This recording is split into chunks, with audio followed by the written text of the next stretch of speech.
డబ్బు గురించి 4 మాటలండి. పుస్తకాన్ని ఘనీభవించిన జ్ఞానం అన్నారు, డబ్బుని ఘనీభవించిన ప్రాణశక్తి అన్నారు. ఆ ప్రాణశక్తి కనుక లేకపోతే ఇంక జ్ఞానం మనం ఎలా సముపార్జించుకుంటామో చెప్పండి. అంటే డబ్బుకి ప్రాముఖ్యత ఉంది.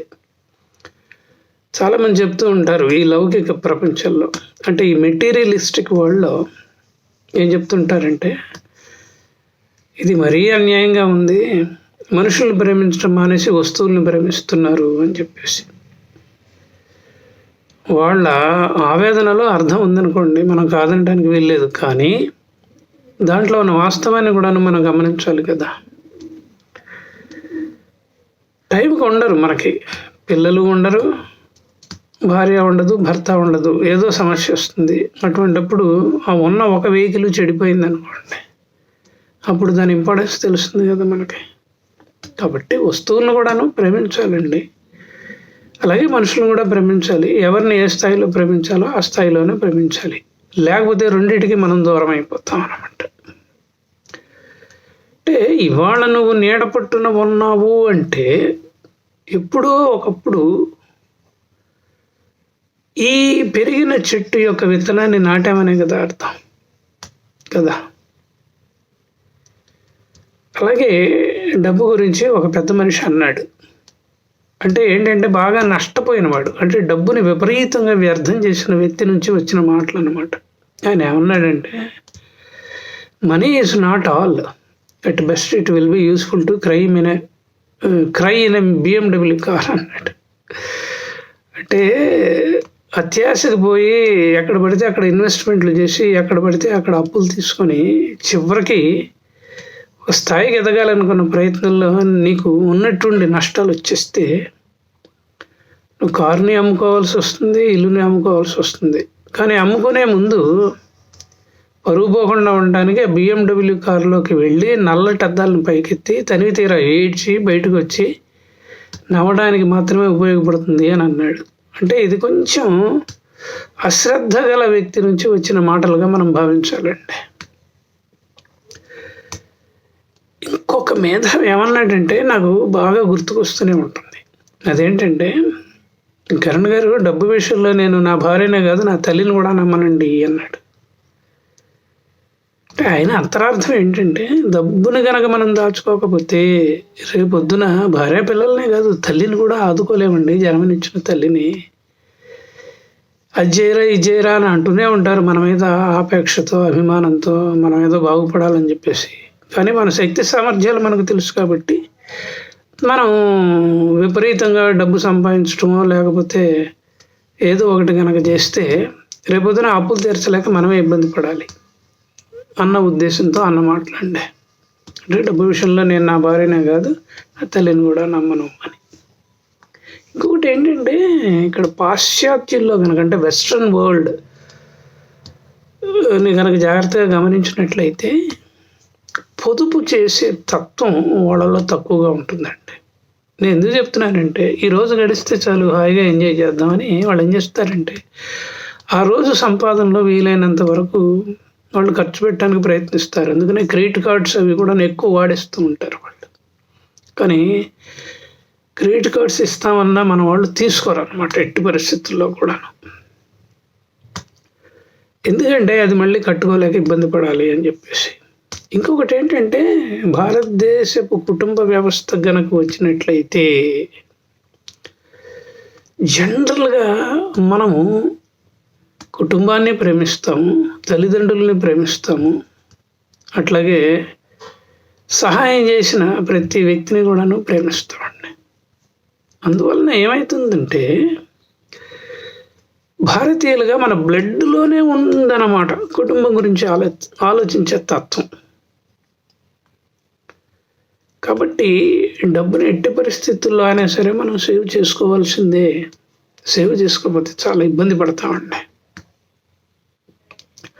అంటే అప్పు చేసి పప్పు కూడు అనే తత్వం మనలో లేదు. సరే దురాశపరులు వాటిని సరే డబ్బును విపరీతంగా ఖర్చు పెట్టేస్తున్నారు అనుకోండి, అంటే దాని ప్రాముఖ్యతని విస్మరిస్తున్నారు. మనం ఏం చేయం, ఎందుకంటే మనుషుల తర్వాత రకరకాల వ్యక్తులు కూడా ఉంటారు అనుకోండి. అయితే ఇక్కడ ఒకటండి, అసలు సంపాదన ఏమిటి అన్న ప్రశ్న గనక మనం వేసుకుంటే నేను ఎక్కడో చదివిన మాట గుర్తుకొస్తుంది. అదేంటంటే,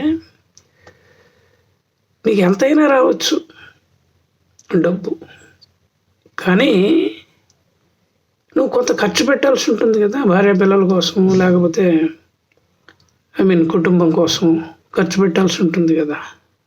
నువ్వు ఖర్చు పెట్టడానికైనా సంపాదించట్లేదు అక్కడ, అది నీ బాధ్యత కాబట్టి నువ్వు సంపాదిస్తున్నావు. కానీ అసలైన సంపాదన ఏది అంటే, ఆదాయ వ్యయాల మధ్య ఉన్న పొదుపు ఏదైతే ఉందో దాన్నే అసలైన సంపాదన అనవలసి వస్తుందండి. ఇప్పుడు ఆదాయం విపరీతంగా ఉందనుకోండి, అట్లాగే దానికి తగ్గట్టుగా దానికి మించి వ్యయం కూడా ఉందనుకోండి, అప్పుడు నువ్వు పాపరయ్యే అవకాశం ఉంది. అట్లా కాకుండా ఆదాయం ఎక్కువ ఉండి వ్యయం తక్కువ ఉందనుకోండి, అప్పుడు నువ్వు పొదుపురి అవుతావు అన్నమాట. కాబట్టి డబ్బు విషయంలో మనందరం కూడా కొంచెం జాగ్రత్తగా ఉండాలండి, కొంచెం జాగ్రత్తగా ఉండాలి. ముఖ్యంగా మధ్యతరగతి వాళ్ళు కొంచెం జాగ్రత్తగా ఉండాలన్నమాట. ఈ విషయంలో నేను చేసే సూచన ఏంటంటే, బలహీనతలకి పోవద్దు, ఏది పడితే అది కొనొద్దు. వారన్ బఫెట్ ఒకసారి అంటాడు, ఏమంటే అనవసరమైన కొంటూ పోతే అవసరమైనవి అమ్ముకోవాల్సి వస్తుంది అని చెప్పేసి. ఆ మాటలో గొప్ప నిజం ఉందండి, గొప్ప నిజం ఉందన్నమాట. అనవసరమైనవి కొంటూ పోతూ ఉంటే ఏమవుతుందంటే, కొంతకాలానికి అవి పనికి రాకుండా పోతాయి, ఎందుకంటే నాసిరకమైన వస్తువులు కదా అవి. కానీ నిత్య జీవితానికి ఉపయోగపడే వస్తువులు కొన్ని ఉంటాయి, వాటిని చివరికి నువ్వు అమ్ముకోవాల్సి వస్తుంది అనమాట. అంటే అవి పోతాయి, ఇవి పోతాయి అనమాట. కాబట్టి నేను చెప్పేది ఏంటంటే, ముఖ్యంగా మధ్యతరగతి కుటుంబాల్లో ఒక నెలని ప్రామాణికంగా తీసుకుంటారు ఆదాయానికి, సంపాదనకి. దాన్ని మనం జీతం అని అంటూ ఉంటాం కదా. వీలైనంత వరకు మనసును ఒగ్గబెట్టుకుని బలహీనతలకు లోను కాకుండా వచ్చిన జీతాన్ని మొత్తం ఖర్చు చేయకుండా 100 రూపాయలు 200 రూపాయలు సేవ్ చేయండి. సేవ్ కనుక చేస్తే అదే మన అసలైన సంపాదన అనమాట. అంటే ఖర్చు గురించి చాలామంది చాలా రకాలుగా చెప్తూ ఉంటారు అనుకోండి. 1 రూపాయి ఖర్చు పెట్టే ముందు ఇది అవసరమా, ఇది లేకపోతే నేను బతకలేనా,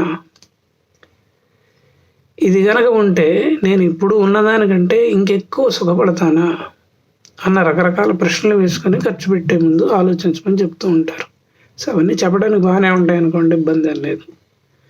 కాబట్టి నేనేమంటానంటే, మీకు ఎంత వస్తున్నది, ఎంత ఖర్చు పెడుతున్నారు, ఎంత మిగులుతున్నది, ఆ మిగులు మీదనే కనుక మీరు కాన్సన్ట్రేట్ చేసినట్లయితే అది క్రమక్రమంగా ఒక అలవాటుగా మారుతూ ఉంటుందండి, అలవాటుగా మారుతూ ఉంటుంది. జనరల్గా భారతీయులుగా మనము ఎందుకు పొదుపు చేస్తామంటే, రేపొద్దున పిల్లలకి రెక్కలు వచ్చి వాళ్ళ జీవితాలు వాళ్ళు గడపటానికి ఎగిరిపోయిన రోజు మన జీవితాన్ని మనం ఒకళ్ళ మీద ఆధారపడకుండా గడుపుదామనే ఉద్దేశంతోనే మనం పొదుపు చేస్తూ ఉంటాం. దాన్ని రైనీ డే అంటారు కదా. అంటే భవిష్యత్తులో సంపాదన చేసే శక్తి ఉడికిపోయినప్పుడు, అంటే వృద్ధాప్యం వచ్చినప్పుడు, ఇంకా నేను సంపాదించలేను ఒక స్థిర నిర్ణయానికి వచ్చినప్పుడు మనం ఇంకా డబ్బు వెంట పరిగెట్టడం మానేసి మనం సేవ్ చేసుకున్న దాంతో బతికే ప్రయత్నమే మనం చేస్తూ ఉంటాం. అయితే ఒక్కొక్కసారి కొన్ని ప్రమాదాలు కూడా వస్తాయండి. ఆ ప్రమాదం ఏంటంటే, ఉన్నటువంటి యాక్సిడెంట్ కావచ్చు, లేకపోతే ఒక తీవ్రమైన అనారోగ్యానికి మనం గురి కావచ్చు. అప్పుడు మన దగ్గర డబ్బులు ఉండాలి కదా. కాబట్టి సేవ్ చేయటం అనేది ఒక విధంగా మనకి తప్పనిసరి అయిన ఒక విధి అండి, ఒక విధి అంతే. ఏ నెల కూడాను కనీసం 100 రూపాయలైనా సరే దాచకుండా మొత్తం ఖర్చు పెట్టేయకూడదు.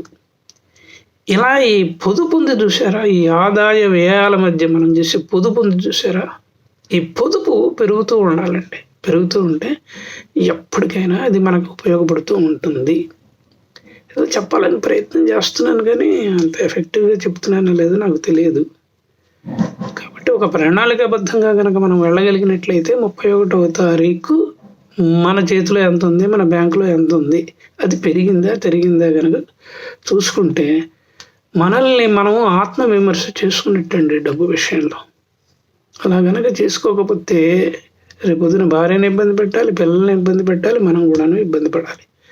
సో డబ్బు విషయంలో కొంచెం సీరియస్గా ఉండాలండి, సెన్సిటివ్గా కూడా ఉండాలి. ఉండగలిగితే చెప్పాను కదా, భవిష్యత్తులో ప్రశాంతంగా ఉండొచ్చు.